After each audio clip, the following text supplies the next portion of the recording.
What's up, guys? Jeremy with Everything iDevice, and welcome back to my Mac. This is going to be my What is on my Mac video. I'm only going to be giving you guys a overview of all of the apps that I love to use and that I do have installed. Some of them I actually just don't have them deleted and I really don't use them, but I'll mention that. I'm not going to go into too many details on how I use them. I'm just going to give you guys an overview of what I have and a summary of what I use it for. Now, I will be going through and breaking down the apps in upcoming videos.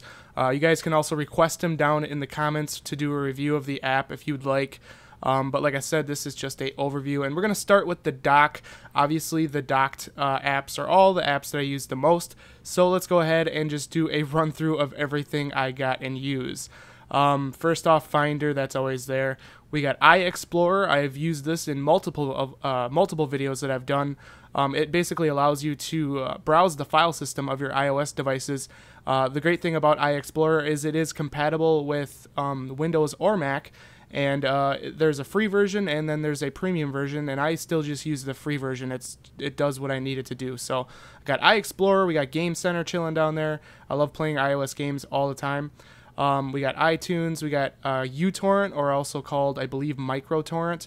I really don't use this much anymore. I used to use it to download music, but since I've gotten Spotify Premium, which I've kind of touched base with here and there in certain videos, I don't really download music much anymore. So that's kind of just chilling there. We got Pixelmator. This is what I use to create all of my YouTube thumbnails and also any other kind of graphical design stuff I need to use for the website or anything. It's a pretty simple program. It's not as extensive or over the top like Adobe Photoshop. I think that Adobe Photoshop for what I do is a bit overkill. That's why I don't use it. For me, I like to keep the things I use as simple as possible, as long as they can do the things I need them to do.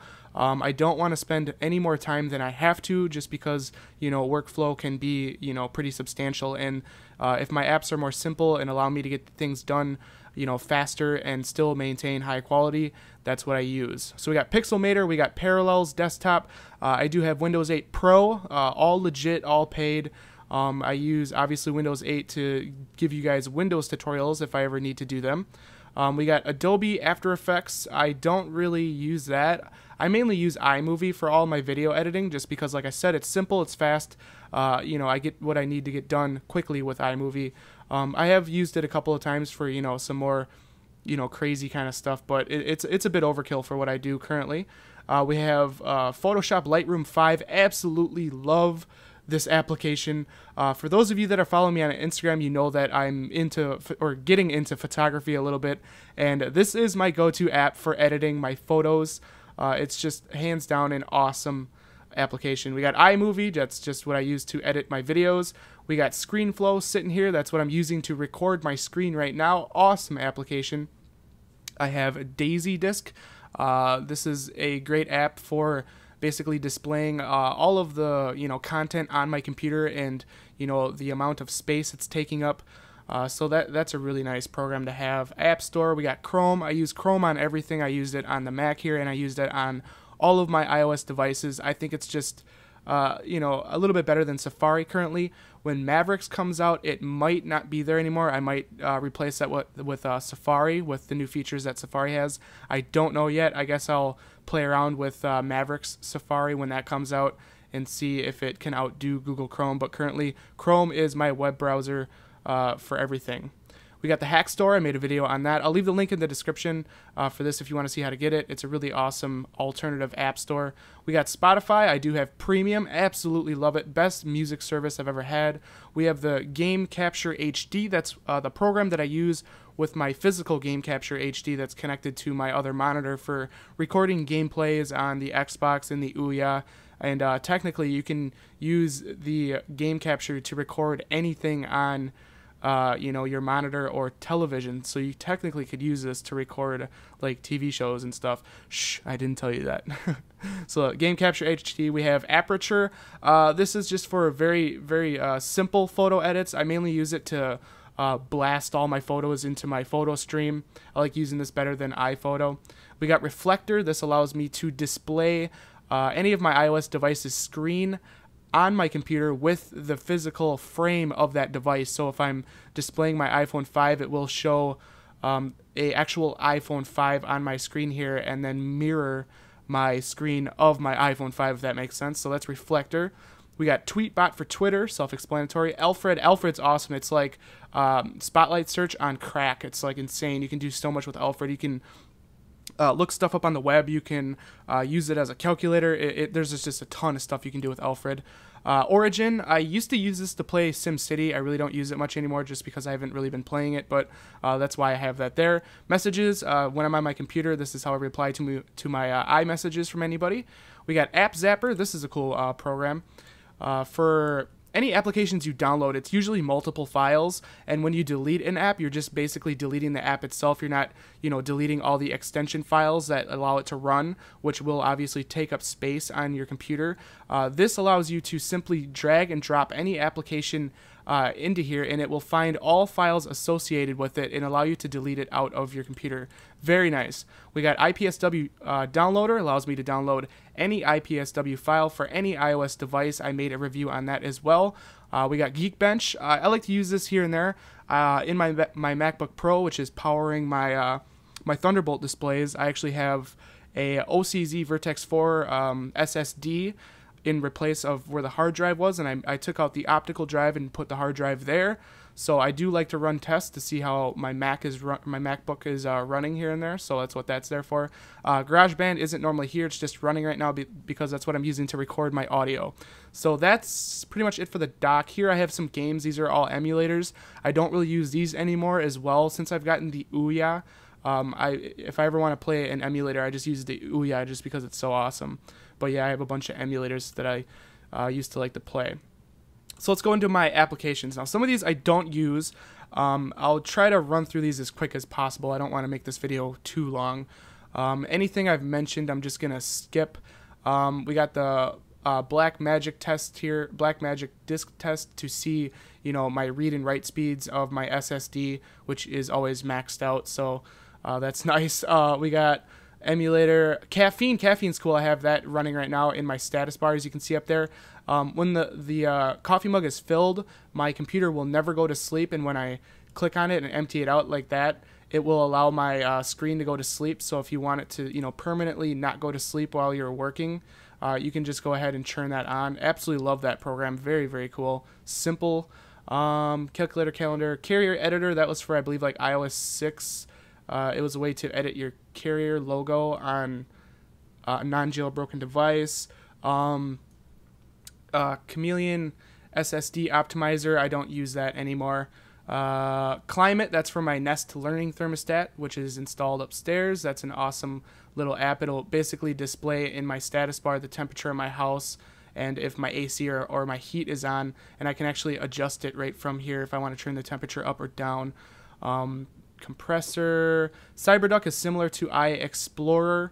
I don't use that very much. I mainly use iExplorer. We got Daisy Disk. Deeper, I don't use. Disk Doctor, I don't really use. I'm pretty much manually delete out stuff and clean up my hard drive and my SSD and all that. Evasion, Jailbreak utility. We got Flux. This is where Flux originated from, was on the Mac. For those of you that are familiar with the Jailbreak tweak, which allows you to change the backlighting temperature of your screen. It's really nice on the Mac for at nighttime, because you can kind of have that candle lit backlighting effect, which makes it a little bit more yellow, but it's very soothing on your eyes. That's a love it or hate it app. But yeah, this originated on the Mac, so I have that installed. Game Capture, Game Center, Google Drive. I'm sure all of you know what that is. iDeveloper icon generator allows me to input one image, and it will blast out a whole bunch of different sized icons of that image. So like like an iOS app icon, even Android sized icons. That's pretty neat. Image to icon, it's similar to iDeveloper. I don't really use that. I need to delete that. iSnap allows me to drag any open windows to either side of my screen, and it will snap it to whatever size I have selected. So that's a pretty cool application. Koi Pond allows me to make let's just turn it on quick. It might lag out because I'm running the screen flow right now. I've had issues with that in the past where oh no, that's not too bad. So there you go. That's Koi Pond. It allows you to make your desktop background an actual animated koi pond, and the frame rate is pretty impressive. As you can see, it looks really nice. So let's go ahead and turn that off. That's pretty cool application, you know, just for looks. So koi pond, Leapfrog Connect, that's for one of my daughter's toys. We have live wallpapers, similar to koi pond, but there's a huge selection of different animated wallpapers. Mad Catz Editor for my Rat 7 Cyborg mouse allows me to adjust all of the different settings on it. There's a crap load of settings for this mouse. That's pretty cool. Memory Clean is buggy. I like it, but it really pisses me off sometimes because it'll make my Mac freeze if I'm uploading or importing a video and then it decides to clean the memory. It will freeze, which really pisses me off, so I don't have that on. But let's just turn it on. It'll show me how much gig I have free in terms of RAM. It'll show active, wired, inactive, blah, blah, blah, and you can clean it up. So that's a cool application besides it causing my Mac to freeze here and there. Silverlight Mission Control. Mobile Mouse Server allows me to use the mobile mouse application on my iOS devices to basically control my computer as a remote. Parallels, that's for using, I believe, that's a PlayStation emulator. Pixelmator. Pocket Planes. For those of you that know Pocket Planes, the iOS game application, this is that same game for on the Mac, and it actually syncs between the Mac and your iPhone or iPad. Very fun app. I love playing that game. Red Snow, Reflector, Screen Snake's cool. Check this out. This is a fun Mac game. It's Snake, and it's just on your desktop. You can change all the colors and everything, and the speed and all that. It's actually pretty hard when you turn it up as fast as I have it. So that's a fun little game. Let's quit out of this. So let's Screen Snake. Screen Flow. Screen Taker allows me to basically drag and drop a screenshot that I take with my iPhone 5 or iPad or iPod Touch or any iOS device. You can take a screenshot, pull it out of your photo stream on your Mac, and drop it into this app, and it will automatically generate a frame for it, like a iPhone 5 frame. You can choose white or black, a iPad mini frame, or a regular iPad frame. I use that for graphics on my website. Very cool application. Simplify, don't use it. 60 Force, another emulator. Splash Top 2 and Splash Top Streamer, I believe, do the same thing. It's just it allows me to mirror my Mac onto my iPad or my iPhone, so it's like I can be upstairs and have my Mac on my iPad and control it. It's pretty neat. Don't really use it, honestly. Spotify. What else do we got here? Tiny Umbrella. You jailbreakers should know what that is. Tweetbot. And then Wallpapers HD is where I find a lot of really high resolution wallpapers to put on these. To put on my cinema displays. So that's a great app to find really high res wallpapers. I usually just Google search, but it's still nice to have. So that's everything I got on my Mac. I know this has been a long video, but I do have a lot of stuff on here to cover. Like I said, this will be a series. I'll go through and break down, certain apps and how I use them and how I do the things I do. Also, if you guys want to, if you want me to cover anything in specific, go ahead and add it down in the comments. I do check my comments quite often, so be sure to request something if you want to see something and how I use it. But anyways, yeah, that's what's on my Mac, guys. I hope you guys did enjoy this video. If you did, definitely throw me a thumbs up. That does help me out a lot. Also, if you guys want to see more tutorials like this, be sure to click that subscribe button. This has been Jeremy with Everything iDevice, and I'll catch you guys in the next one. Later.